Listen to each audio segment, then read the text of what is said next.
but the Karnataka High Court has warned Bangalore's civic body that it will be superseded if it finds that politics is being played while dealing with the garbage issue in the city.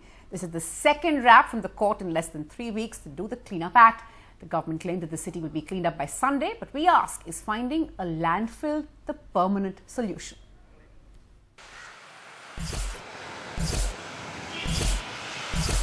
Trucks loaded with garbage waiting to be taken away from Bangalore. The new address for the city's 5,000 tons of garbage a day will be a 400-acre farmland near Dodballapur on the outskirts of the city. But if villagers around the old dumping yard suffer diseases, forcing the civic body to stop dumping, so would those living around the new one.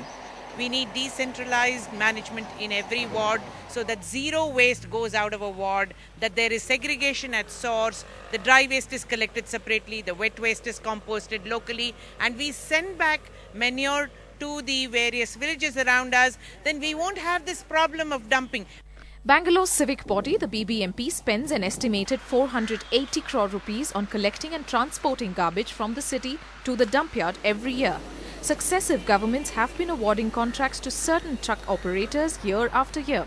Activists suspect that there is a nexus between some in the government and the so-called truck operator mafia. More than 60% of the garbage produced in Bangalore is organic or biodegradable waste.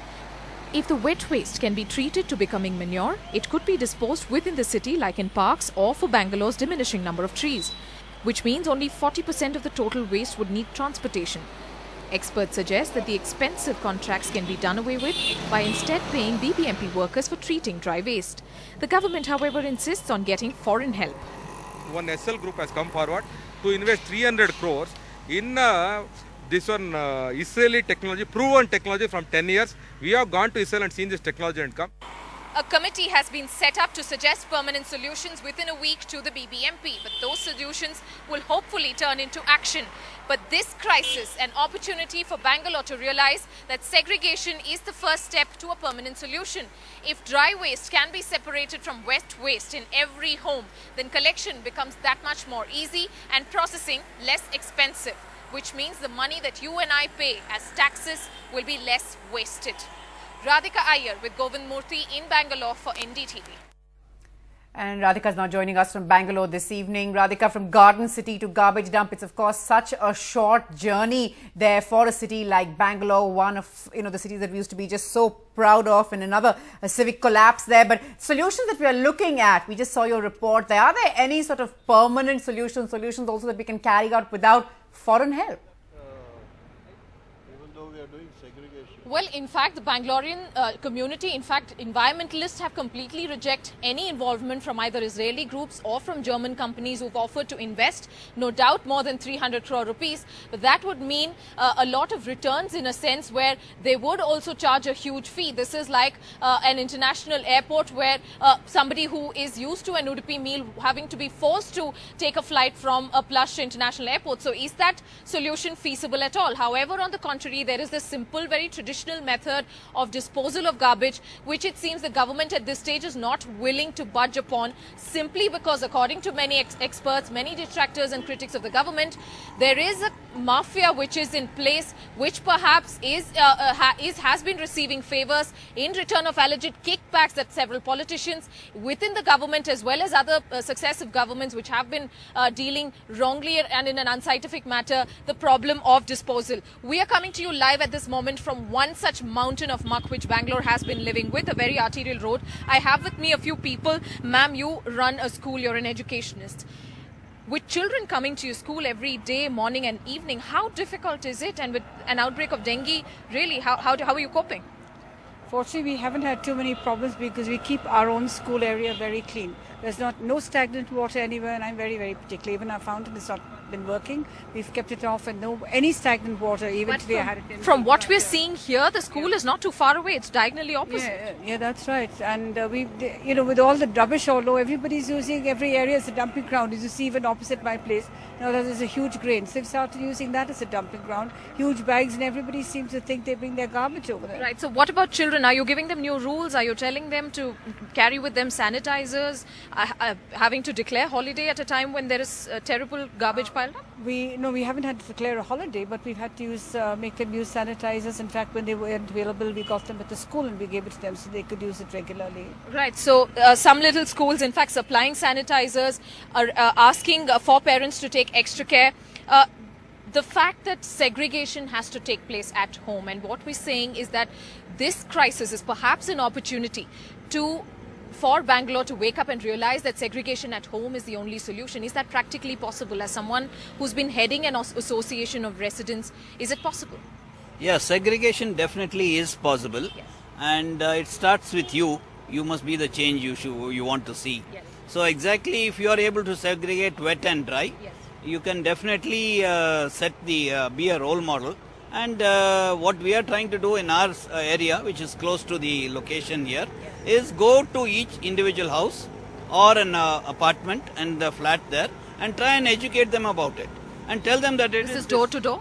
This is door to door as voluntary work from our side. First educate them, tell them that it's now become mandatory, and then handhold them into the practice. And try and support them, by giving bins and telling them, and a little bit use the danda, use this thing both together. Right, sure. So littering of Bangalore is of course something that has been happening. The rule began in a very big way that segregation happened at source, but that again has not been possible. Of course, the fact that locals should be involved according to the BBMP, and the BBMP seems to be passing the buck to the locals. What do you see opposite your house? Do you see trucks coming and actually cleaning up as the BBMP has been claiming, or is that rubbish?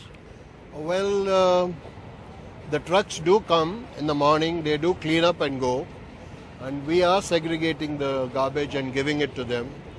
But I should say that people also have to be educated, because the moment BBMP collects the garbage, the very next moment, 10 minutes after that, there are people coming and dumping the garbage again there. So we as an association in our area, we are trying to educate the people that the garbage has to be segregated, and we are implementing that. People are doing it.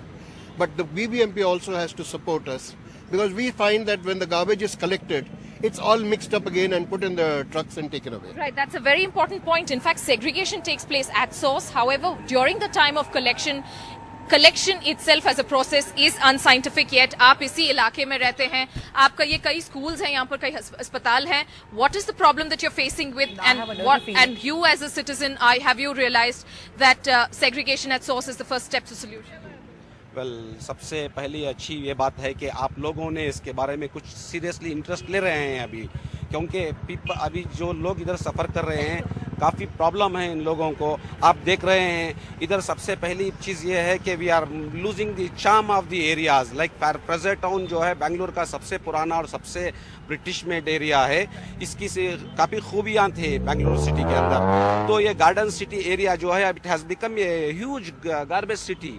सबसे बुरी बात यह है कि foreigners जो आ रहे हैं उन लोगों के जो हम लोग काफी नुकसान impression है वो खराब होता जा रहा है. In fact, many people are comparing this situation in Bangalore to what Surat saw in the 80s, but many would say let the Surat turn into a Khubsurat city. We of course had people like Narayan Murthy, like Mohandas Pai, like Kiran Mazumdar Shaw, and of course Azim Premji, who today have made a point very clear that Silicon Valley, something which Bangalore has been proud of for several years, it should be able to deal with this garbage. The government of course has claimed that by Sunday they will clear up, but clearly choosing another landfill and dumping all the luggage there, the garbage there unscientifically is not the solution.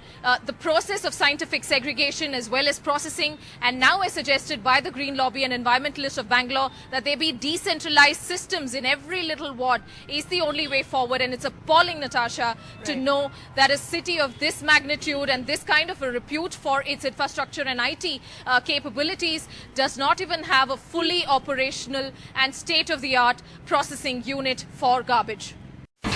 India's #1 news app just got even better. Download NDTV's new app. Fully optimized for retina display. Full screen view. Faster response time. And Sudoku. NDTV's new iPad app. Download now.